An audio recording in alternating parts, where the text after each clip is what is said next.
terdakwa Thomas Trikasih Lembong dinyatakan dibuka dan terbuka untuk umum. Penuntut umum untuk menghadirkan terdakwa. Untuk terdakwa Thomas Trikasih Lembong, silakan maju ke depan.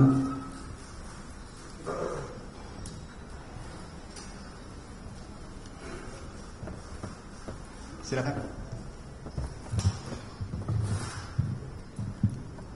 Saudara Thomas Trikasih Lembong sehat? Syukur yang mulia, sehat. Terima kasih.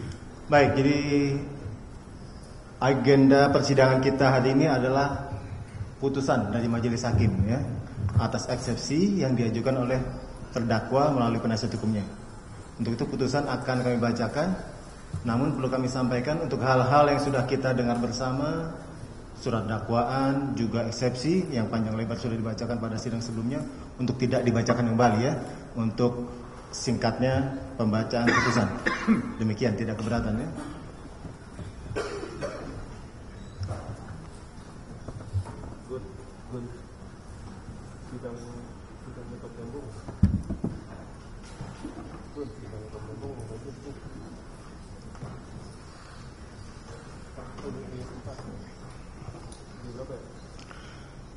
Mohon didengarkan.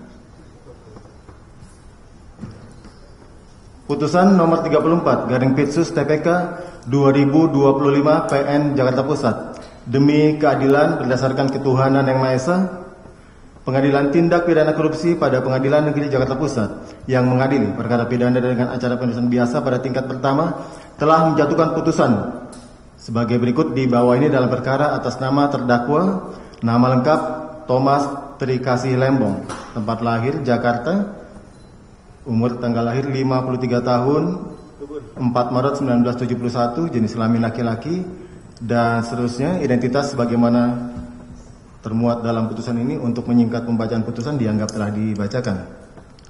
Terdakwa ditahan dalam tahanan rumah tahanan negara oleh 1. Penyidik sejak tanggal 29 Oktober 2024 sampai dengan sekarang oleh Majelis Hakim Pengadilan Tindak Pidana Korupsi pada Pengadilan Negeri Jakarta Pusat. Terdakwa Thomas Trikasih Lembong dalam perkara ini didampingi oleh tim penasihat hukumnya, yaitu Dr. Ari Yusuf Amir SMH, Dr. Dodi S. Abdul Qadir BSC SE SMH, Sugito SMH dan kawan-kawan. Kesemuanya para advokat atau konsultan hukum tergabung dalam tim penasihat hukum Thomas Trikasih Lembong, berkantor di Distrik 8 Prosperity Tower lantai 5 unit E sampai dengan F SCBD Jenderal Sudirman Kavling 5253 Jakarta Selatan, berdasarkan surat kuasa khusus tertanggal 28 Februari 2025. Pengadilan Tindak Pidana Korupsi pada Pengadilan Negeri Jakarta Pusat telah membaca penetapan Ketua Pengadilan Tindak Pidana Korupsi pada Pengadilan Negeri Jakarta Pusat nomor 34 Pitsus TPK 2025 garing PN JKT PST tanggal 27 Februari 2025 tentang penunjukan majelis hakim. Telah membaca penetapan Majelis Hakim Pengadilan Tindak Pidana Korupsi tanggal 27 Februari 2025 tentang penetapan hari sidang. Telah membaca berkas perkara dan surat-surat lain yang bersangkutan. Telah memperhatikan, mendengar, dan membaca keberatan dari tim penasihat hukum terdakwa atas surat dakwaan serta pendapat dari penuntut umum. Menimbang bahwa terdakwa diajukan di persidangan dalam perkara ini didakwa melakukan perbuatan pidana sebagaimana diuraikan dalam surat dakwaan penuntut umum nomor rek perkara PDS garis datar 06 garing M.1.10 garing FT 102 garing 2025 tertanggal 25 Februari 2025. Surat dakwaan sebagaimana termuat dalam lengkap dalam putusan ini. Untuk menyingkat pembacaan putusan dianggap telah dibacakan yang telah dibacakan pada sidang sebelumnya. Dengan dakwaan primer, perbuatan terdakwa tersebut sebagaimana diatur dan diancam pidana dalam pasal 2 ayat 1 jungto pasal 18 Undang-Undang Nomor 31 Tahun 1999 tentang pemberantasan tindak pidana korupsi sebagaimana telah diubah dengan Undang-Undang Nomor 20 Tahun 2001 tentang perubahan atas Undang-Undang Nomor 31 tahun 1999 tentang pemberantasan tindak pidana korupsi Junto pasal 55 ayat 1 ke 1 Kitab Undang-Undang Hukum Pidana. Dakwaan subsidiar. Perbuatan terdakwa tersebut sebagaimana diatur dan diancam pidana dalam pasal 3 Junto pasal 18 Undang-Undang Nomor 31 tahun 1999 tentang pemberantasan tindak pidana korupsi, sebagaimana telah diubah dengan Undang-Undang Nomor 20 tahun 2001 tentang perubahan atas Undang-Undang Nomor 31 tahun 1999 tentang pemberantasan tindak pidana korupsi, Junto pasal 55 ayat 1 ke 1 Kitab Undang-Undang Hukum Pidana. Menimbang bahwa terhadap isi surat dakwaan penuntut umum tersebut, terdakwa di persidangan menyatakan telah mengerti. Menimbang bahwa atas dakwaan penuntut umum tersebut, terdakwa dan penasihat hukum terdakwa telah mengajukan keberatan atau eksepsi secara tertulis sebagaimana termuat dalam keberatan terdakwa yang telah dibacakan dan diserahkan kepada Majelis Hakim Pengadilan Tindak Pidana Korupsi pada Pengadilan Negeri Jakarta Pusat pada hari Kamis tanggal 6 Maret 2025 yang merupakan bagian yang tidak terpisahkan dari putusan ini yang pada pokoknya berisi sebagai berikut. Selengkapnya mengenai keberatan atau eksepsi yang diajukan oleh terdakwa melalui penasihat hukumnya sebagaimana termuat dalam putusan ini untuk menyingkat pembacaan putusan dianggap telah dibacakan. Menimbang bahwa terhadap dalil keberatan atau eksepsi terdakwa serta penasihat hukum terdakwa tersebut, penuntut umum telah mengajukan pendapat secara tertulis sebagaimana dibacakan dan diserahkan kepada Majelis Hakim Pengadilan Tindak Pidana Korupsi pada hari Selasa tanggal 11 Maret 2025. Pada pokoknya sebagai berikut di bawah ini termuat dalam putusan ini.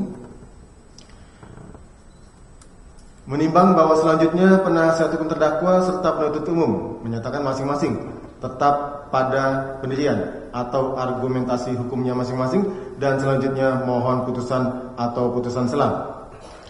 Menimbang bahwa surat dakwaan adalah jenis surat yang digunakan dalam ranah pidana pada tahap penuntutan, Abdul Karim Nasution dalam bukunya yang berjudul Masalah Surat Dakwaan dalam Proses Pidana mengartikan surat dakwaan adalah surat atau akta yang memuat suatu perumusan dari tindak pidana yang didakwakan, yang sementara dapat disimpulkan dari pemeriksaan pendahuluan yang merupakan dasar bagi hakim untuk melakukan pemeriksaan. Kemudian bila ternyata cukup bukti, terdakwa dapat dijatuhi hukuman. Dalam kurung A. Abdul Karim Nasution 1981 275 tutup kurung. Akad.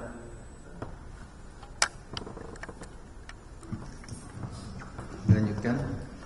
Menimbang bahwa pasal 14 huruf D KUHP menerangkan bahwa membuat surat dakwaan adalah salah satu kewenangan dan penuntut umum berdasarkan ketentuan 140 ayat 1 KUHP. Surat dakwaan dibuat secepatnya apabila penuntut umum berpendapat bahwa dapat dilakukannya penuntut dari berhasil penyelidikan.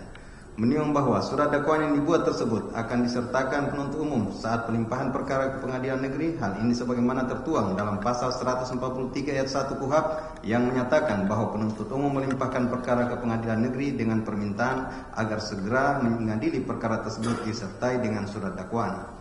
Menimbang bahwa selanjutnya terdakwa diberi kesempatan oleh majelis hakim untuk mengajukan eksepsi atau keberatan, menurut HR segera setelah hakim ketua sidang membuka sidang pengadilan, terdakwa atau penasihat hukumnya dapat melakukan suatu perlawanan dengan mengemukakan eksepsi, misalnya A. Pengadilan tidak berwenang untuk mengadili perkara yang bersangkutan. B. Dakwaan dari penuntut umum harus dinyatakan sebagai tidak dapat diterima. Atau C. Surat dakwaan dari penuntut umum harus dinyatakan sebagai batal demi hukum. Menimbang bahwa perlawanan tersebut hakim harus memberikan putusannya dan atas putusan tersebut terdakwa dapat minta banding ke pengadilan tinggi bersama-sama dengan banding atas putusan akhir dari pengadilan mengenai perkara pidana. Menimbang bahwa KUHP sendiri mengatur jenis-jenis eksepsi tersebut dalam pasal 156 ayat 1 KUHP, di mana berdasarkan ketentuan pasal 156 ayat 1 KUHP dan menurut pedoman pelaksanaan tugas administrasi pengadilan buku 1, ada 3 macam keberatan yang dapat diajukan oleh terdakwa atau penasihat hukumnya, yaitu 1. Keberatan tidak berwenang mengadili, 2. Keberatan dakwaan tidak dapat diterima, dan 3. Keberatan surat dakwaan harus dibatalkan. Menimbang bahwa dari ketiga macam keberatan tersebut, baik terdakwa dan atau penasihat hukumnya dapat mengajukan keberatan tersebut salah satunya atau ketiga macam keberatan tersebut sekaligus, asalkan ada relevansi dan dasar hukumnya terhadap surat dakwaan. Hal ini elementer sifatnya, oleh karena apabila keberatan tidak relevan dan mempunyai dasar hukum, terlebih apabila sampai dicari-cari atau diada-adakan, maka keberatan tersebut pasti akan ditolak oleh hakim. Menimbang bahwa selanjutnya dalam pasal 156 ayat 2 KUHP disebutkan jika hakim menyatakan keberatan tersebut diterima, maka perkara itu tidak diperiksa lebih lanjut. Sebaliknya dalam hal tidak diterima atau hakim berpendapat hal tersebut baru dapat diputus setelah selesai pemeriksaan, maka sidang dilanjutkan. Menimbang bahwa yang menjadi pokok penutusan dalam perkara ini adalah tentang surat dakwaan jaksa penuntut umum yang oleh terdakwa dan atau penasihat hukum terdakwa telah mengajukan keberatan sebagaimana diuraikan di bawah ini, yaitu A. Pengadilan Tindak Pidana Korupsi pada Pengadilan Negeri Jakarta Pusat tidak berwenang untuk memeriksa dan mengadili perkara akuo, eksepsi kompetensi absolut. B. Surat dakwaan akuo error in persona. C. Kegiatan importasi gula periode 2015 sampai dengan 2016 telah diaudit oleh Badan Pemeriksa Keuangan Republik Indonesia selaku lembaga yang memiliki kewenangan konstitusionalitas untuk menyatakan ada atau tidak adanya kerugian negara. Dengan demikian dakwaan penuntut umumnya didasarkan pada laporan hasil audit perhitungan kerugian negara nomor PEE.03-R-S datar 51-D5-01/2025 tanggal 20 Januari 2005 dari Badan Pengawasan Keuangan dan Pembangunan Republik Indonesia BPKP RI haruslah dinyatakan batal demi hukum. D.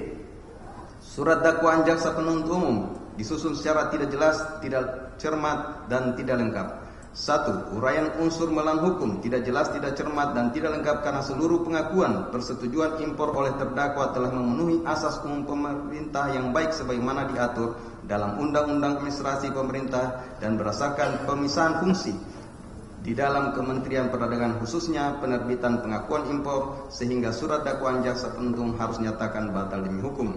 2. Uraian di dalam surat dakwaan tidak cermat, tidak jelas, dan tidak lengkap karena tidak menguraikan peristiwa mengenai harga beli gula kristal putih yang dilakukan oleh Induk Koperasi Kartika, Induk Koperasi Kepolisian Negara Republik Indonesia, Satuan Koperasi Kesejahteraan Prajurit dan atau Pusat Koperasi Polisi Daerah dari PT Agles Produk, PT Makassar Ten, PT Sentra Usaha Tama Jaya, PT Medan Sugar Industri, PT Permata Dunia Sukses Utama, PT Andalan Purnindo, PT Duta Sugar Internasional, PT Berkamanis Makmur. 8 perusahaan swasta meskipun dalam dakwaan bea masuk dan pajak dalam rangka impor dan realisasi kerjasama telah menjadi dasar perhitungan kerugian keuangan negara.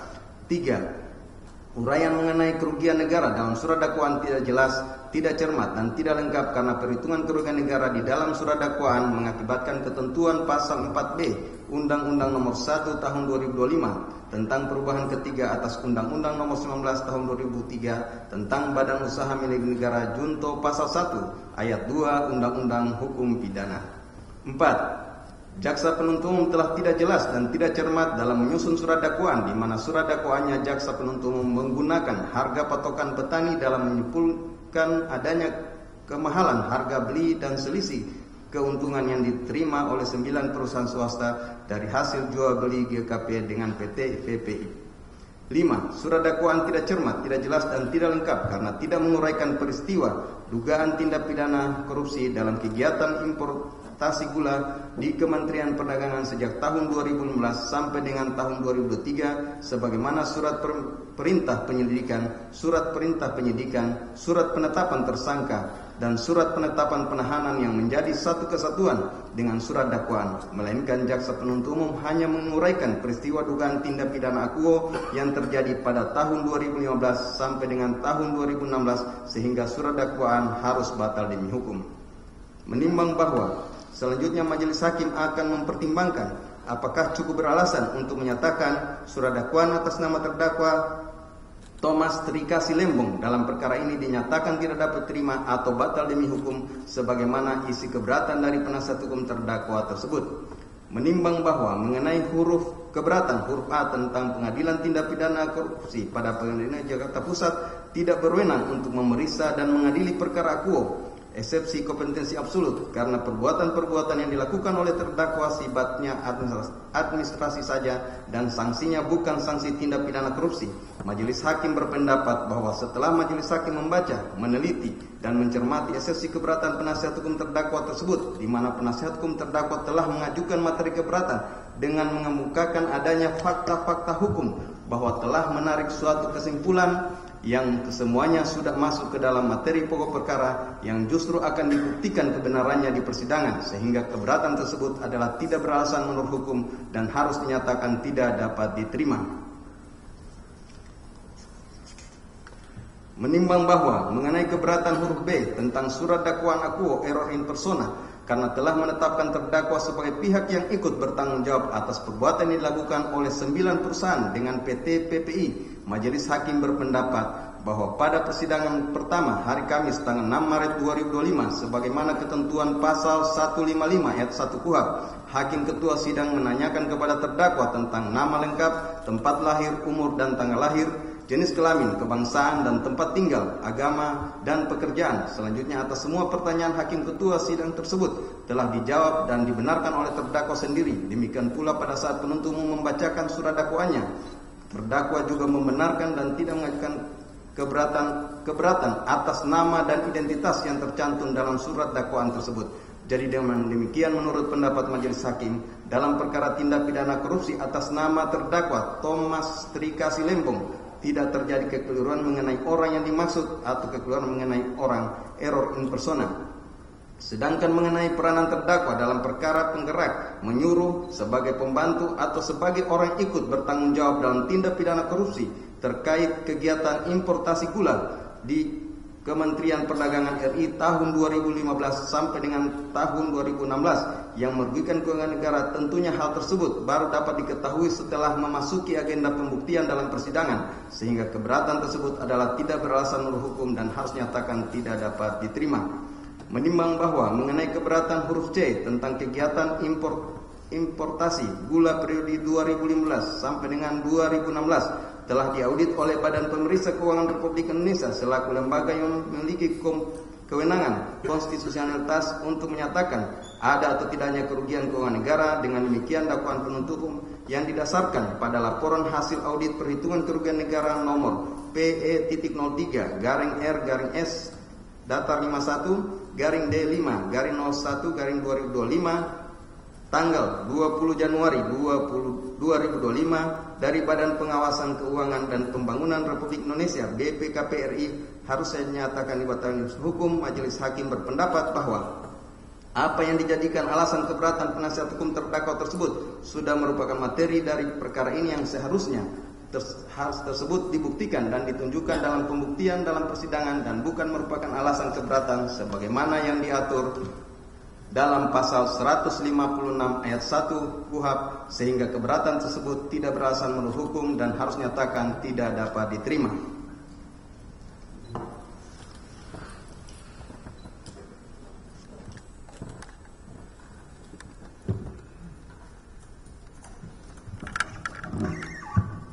Dilanjutkan. Menimbang bahwa mengenai keberatan huruf D tentang surat dakwaan jaksa penuntut umum disusun secara tidak jelas, tidak cermat, dan tidak lengkap, majelis hakim berpendapat bahwa mengenai uraian cermat, jelas, dan lengkap adalah merupakan persyaratan material dari surat dakwaan, dan mengenai uraian cermat, jelas, dan lengkap tersebut memang tidak kita temukan dalam penjelasan umum dari pasal 143 KUHP. Akan tetapi dalam surat edaran Jaksa Agung Republik Indonesia nomor SE 004 dan seterusnya tentang pembuatan surat dakwaan tanggal 16 November 1993 ditemukan uraian secara cermat, jelas, dan lengkap sebagai berikut. Cermat berarti menuntut ketelitian jaksa penuntut umum dalam mempersiapkan surat dakwaan yang akan diterapkan bagi terdakwa. Dengan menempatkan kata cermat paling depan dari rumusan pasal 143 ayat 2 huruf B KUHP, pembuat undang-undang menghendaki agar jaksa penuntut umum dalam membuat surat dakwaan selalu bersikap korek dan teliti, jelas, Berarti uraian kejadian atau fakta kejadian yang jelas dalam surat dakwaan, sehingga terdakwa dengan mudah memahami apa yang didakwakan terhadap dirinya dan dapat mempersiapkan pembelaan dengan sebaik-baiknya. Lengkap. Berarti surat dakwaan itu memuat semua unsur elemen tindak pidana yang didakwakan. Unsur-unsur tersebut harus terlukis di dalam uraian fakta kejadian yang dituangkan dalam surat dakwaan. Menimbang bahwa setelah majelis hakim membaca dan meneliti surat dakwaan dalam perkara ini, pada surat dakwaan tidaklah ditemukan adanya kekeliruan, baik itu mengenai orangnya yang keliru, error in persona, maupun mengenai bentuk dan susunan surat dakwaan yang salah atau keliru. Penuntut umum telah pula mencantumkan dalam surat dakwaan tentang identitas terdakwa secara lengkap dan telah diberi tanggal dan ditandatangani oleh penuntut umum. Menimbang bahwa penuntut umum dalam surat dakwaannya juga telah menguraikan secara cermat, jelas dan lengkap mengenai tindak pidana yang didakwakan dan telah pula mencantumkan tempat dan waktu tindak pidana itu dilakukan sebagaimana uraian pada halaman 1, 2, 45 dan 46 dari surat dakwaan, sehingga keberatan tersebut adalah tidak beralasan menurut hukum dan harus dinyatakan tidak dapat diterima. Menimbang bahwa mengenai keberatan penasihat hukum terdakwa dan atau terdakwa terkait dengan dugaan tindak pidana korupsi dalam importasi gula di Kementerian Perdagangan RI diduga terjadi dalam kurun waktu sejak tahun 2015 sampai dengan tahun 2023. Namun ketika masuk dalam tahap penuntutan inkasu dalam surat dakwaan terdapat perbedaan periode terjadi dugaan tindak pidana, di mana penuntut umum tidak menguraikan dugaan peristiwa tindak pidana dalam kegiatan importasi gula yang terjadi pada tahun 2016 sampai dengan tahun 2023. Padahal tidak ada perubahan tempus delikti sejak penyelidikan sampai dengan penyidikan. Majelis hakim berpendapat bahwa sesuai ketentuan pasal 143 KUHP disebutkan 1. Penuntut umum melimpahkan perkara ke pengadilan negeri dengan permintaan agar segera mengadili perkara tersebut disertai dengan surat dakwaan. 2. Penuntut umum membuat surat dakwaan yang diberi tanggal dan ditandatangani serta berisi a. Nama lengkap, tempat lahir, umur atau tanggal lahir, jenis kelamin, kebangsaan, tempat tinggal, agama dan pekerjaan tersangka. B. Uraian secara cermat, jelas dan lengkap mengenai tindak pidana yang didakwakan dengan menyebutkan waktu dan tempat tindak pidana itu dilakukan. 3. Surat dakwaan yang tidak memenuhi ketentuan sebagaimana dimaksud dalam ayat 2 huruf B batal demi hukum. Menimbang bahwa ketentuan pasal 143 KUHP tersebut di atas menegaskan bahwa dalam surat dakwaan penuntut umum harus mencantumkan selain tempat terjadinya tindak pidana locus delicti, juga harus mencantumkan waktu terjadinya tindak pidana tempus delicti. Jika dalam surat dakwaan penuntut umum tidak mencantumkan tempat dan waktu terjadinya tindak pidana, maka akan berakibat batalnya surat dakwaan dimaksud. Menimbang bahwa istilah tempus delicti merupakan penggabungan dari dua kata, yaitu tempus atau tempo yang berarti waktu dan delicti yang berarti delik atau tindak pidana. Sehingga berdasarkan pengertian tersebut di atas, istilah tempus delicti dapat diartikan sebagai waktu terjadinya suatu delik atau tindak pidana. Lebih luas lagi, penentuan tempus delicti sangat penting untuk menentukan apakah suatu undang-undang dapat diterapkan terhadap suatu tindak pidana. Menimbang bahwa menurut Mulyatno dalam bukunya yang berjudul Asas-Asas Hukum Pidana menjelaskan bahwa penentuan waktu terjadinya tindak pidana tempus delicti sangat diperlukan meskipun tidak ada ketentuan khusus yang mengatur mengenai hal tersebut dalam undang-undang hukum pidana. Lebih lanjut, Mulyatno menyebutkan bahwa keberadaan tempus delicti diperlukan karena berkaitan dengan hal sebagai berikut. 1. Untuk memecahkan persoalan tentang berlakunya peraturan hukum pidana atau kewenangan instansi untuk menuntut dan mengadili bersama dengan locus delicti. 2. Memiliki arti penting bagi lex temporis delicti maupun hukum transitor dan mengenai keadaan jiwa atau umur dari terdakwa serta berlakunya tenggang daluarsa. Menimbang bahwa KUHAP menegaskan kewenangan melakukan penuntutan dipegang oleh jaksa selaku penuntut umum, yaitu dalam hal menerima dan memeriksa berkas perkara hasil penyidikan dari penyidik. Selanjutnya penuntut umum melimpahkan berkas perkara ke pengadilan untuk diperiksa dan diputus oleh hakim di sidang pengadilan. Ketentuan itu diatur dalam pasal 1 butir 7, pasal 14 dan pasal 137 KUHAP. Menimbang bahwa kewenangan melakukan penuntutan sejatinya menjadi monopoli mutlak penuntut umum yang lazim disebut asas dominus litis, yang berasal dari bahasa Latin yaitu dominus yang artinya pemilik dan litis yang mempunyai arti perkara atau gugatan. Menimbang bahwa asas dominus litis menegaskan bahwa tidak ada badan lain yang berhak melakukan penuntutan selain penuntut umum yang bersifat absolut dan monopoli. Jaksa penuntut umum menjadi satu-satunya lembaga yang memiliki dan memonopoli penuntutan dan penyelesaian perkara pidana. Hakim tidak dapat meminta supaya perkara pidana yang terjadi diajukan kepadanya, sebab hakim dalam penyelesaian perkara hanya bersifat pasif dan menunggu tuntutan dari penuntut umum. Menimbang bahwa asas ini otomatis menempatkan penuntut umum selaku pengendali perkara, sehingga dapat atau tidaknya dilakukan penuntutan terhadap suatu perkara tindak pidana hasil penyidikan oleh penyidik adalah mutlak wewenang penuntut umum. Begitu pula penuntut umum dapat menghentikan penuntutan dengan alasan tidak cukup bukti, peristiwanya bukan tindak pidana dan perkaranya ditutup demi hukum.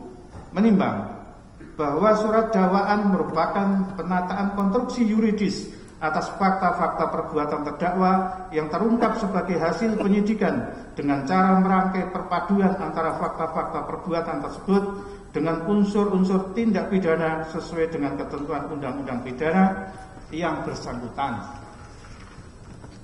Pembuatan surat dakwaan dilakukan oleh penuntut umum bila ia berpendapat bahwa dari hasil penyidikan dapat dilakukan penuntutan sebagaimana ketentuan pasal 140 ayat 1 KUHAP. Sedangkan dalam pasal 14 huruf D KUHAP menyebutkan bahwa yang membuat surat dakwaan adalah penuntut umum. Artinya bagaimana bentuk dan susunan surat dakwaan dalam KUHAP tidak ditentukan. Oleh karena susunan dan bentuk surat dakwaan tidak ditentukan dalam KUHAP, maka mengenai bentuk dan susunan surat dakwaan sepenuhnya menjadi kewenangan penuntut umum.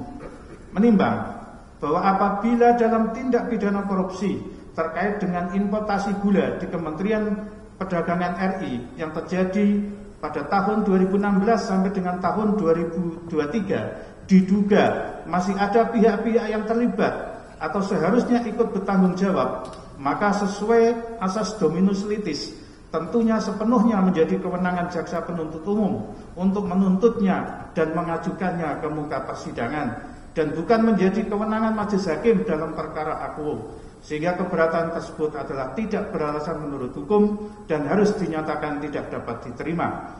Menimbang bahwa surat dakwaan penuntut umum dalam perkara ini telah memenuhi syarat-syarat formil maupun material sebagaimana ketentuan pasal 143 ayat 2 huruf A dan B KUHAP, sehingga oleh karenanya seluruh keberatan penasihat hukum terdakwa tersebut haruslah dinyatakan tidak dapat diterima.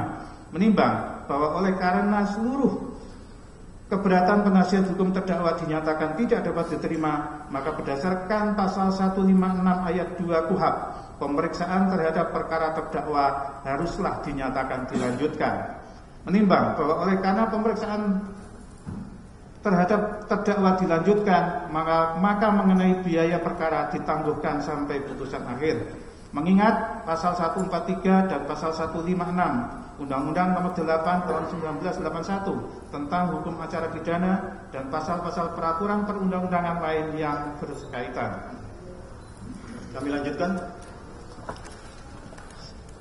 Mengadili 1. Menyatakan keberatan penasihat hukum terdakwa Thomas Terikasi Lembong tidak dapat diterima.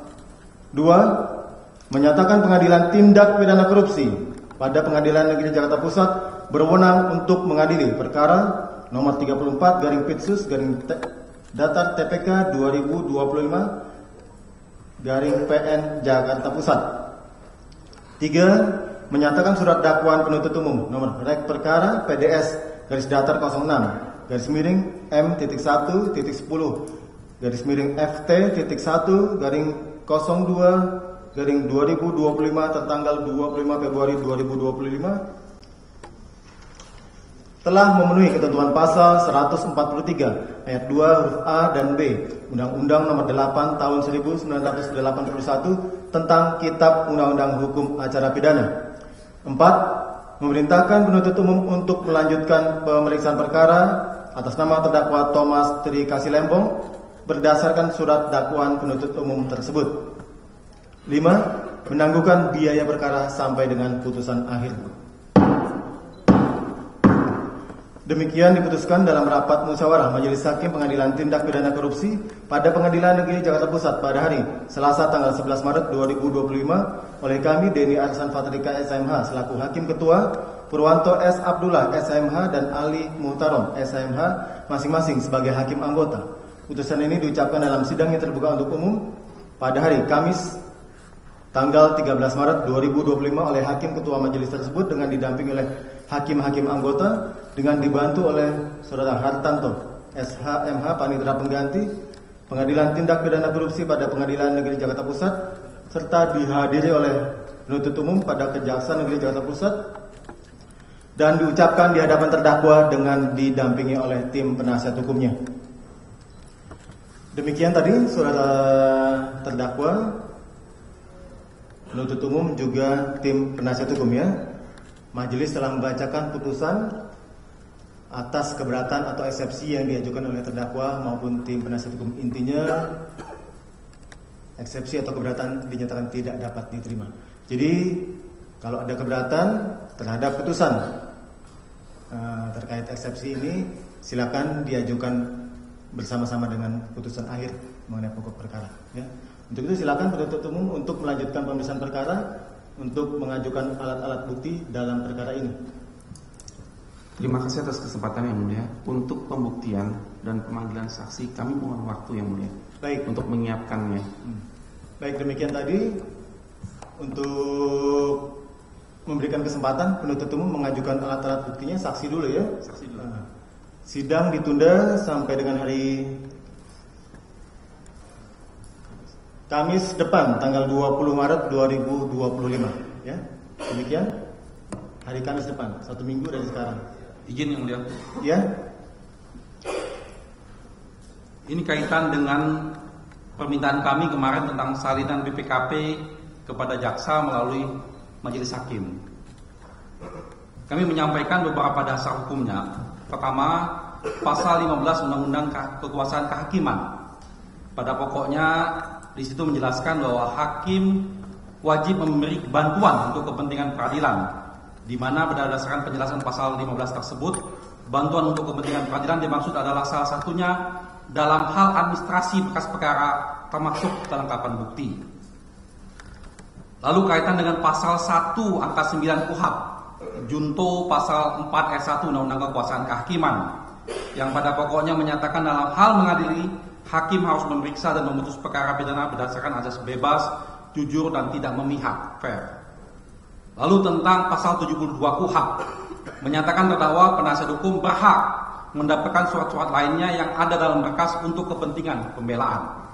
Dan ini yang terakhir, yang paling penting Majelis Hakim adalah pasal 39 ayat 2 Undang-Undang BPK, junto putusan Mahkamah Konstitusi nomor 31 PUU 10/2012. Di situ dinyatakan, diketahui hasil audit perhitungan kerugian keuangan negara harus dibuka kepada terdakwa agar dapat diuji dalam persidangan dan diakses oleh terdakwa atau penasihat hukumnya. Nah, kaitan tersebut, kami tentunya kalau dapat salinan tersebut, kami akan dapat menguji, menghadirkan ahli untuk melihat tentang penghitungan BPKP tersebut. Tapi kalau hanya dihadirkan sekali lewat pada waktu nanti pembuktian, kami tidak punya kesempatan untuk melakukan itu. Mohon pertimbangan hakim agar ini betul-betul dipertimbangkan secara baik, karena ini persidangan kita disaksikan seluruh masyarakat Indonesia dan ini akan banyak berdampak kepada penegakan hukum kita. Kami mohon ketegasannya hakim untuk meminta jaksa menyediakan untuk salinannya. Terima kasih. Cukup dulu ya. Baik, jadi sebelum kami minta, kami tanyakan dulu penuntut umum terhadap permohonan dari penasihat hukum terdakwa tersebut bagaimana? Izin ya, Apa Mas. sudah bisa langsung disiapkan, dipenuhi? Silakan. Sebagaimana yang telah pernah kami sampaikan bahwa laporan hasil pemeriksaan BPKP itu merupakan alat bukti surat kami yang akan dibuka nanti ketika pada pemeriksaan ahli dari yang dihadirkan dari BPKP. Siap. Baik,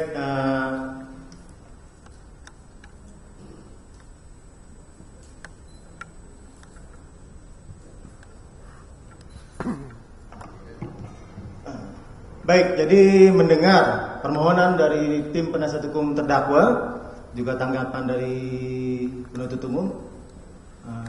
Pada dasarnya, majelis menyatakan bahwa laporan hasil audit perhitungan kerugian keuangan negara ya, itu adalah merupakan hak dari terdakwa. Jadi terdakwa berhak untuk menuntut laporan hasil audit tersebut yang akan digunakan sebagai bahan pembelaannya di persidangan. Jadi untuk itu kami minta juga kepada penuntut umum untuk secepat mungkin segera memberikan laporan hasil audit tersebut kepada terdakwa ataupun tim penasihat hukumnya. Terima kasih majelis. Kita sebentar ya. Jadi tidak perlu menunggu nanti pembuktian lebih lanjut lagi, agar terdakwa maupun tim penasihat juga punya waktu yang cukup untuk mempelajari. Ya, demikian. Biar persidangan juga kami harapkan berjalan seimbang, fair trial. Demikian. Bisa dipenuhi kapan kira-kira? Kami akan usahakan minta waktunya. Mohon kepastian. Kita minta coba di sidang berikutnya ya untuk Oke, kami usahakan yang mulia. disampaikan kepada tim penasihat hukum. Demikian. Kami rasa cukup demikian. Terima kasih majelis hakim. Baik, kembali lagi ke penundaan sidang berikutnya dijadwalkan dibuka kembali pada hari Kamis tanggal 20 Maret 2025. Ya, perintah kepada penuntut umum untuk menghadirkan saksi-saksi dan juga laporan hasil audit perhitungan kerugian keuangan negara. Ya. Terdakwa tetap dalam tahanan, sidang ini selesai dan ditutup. Terima kasih.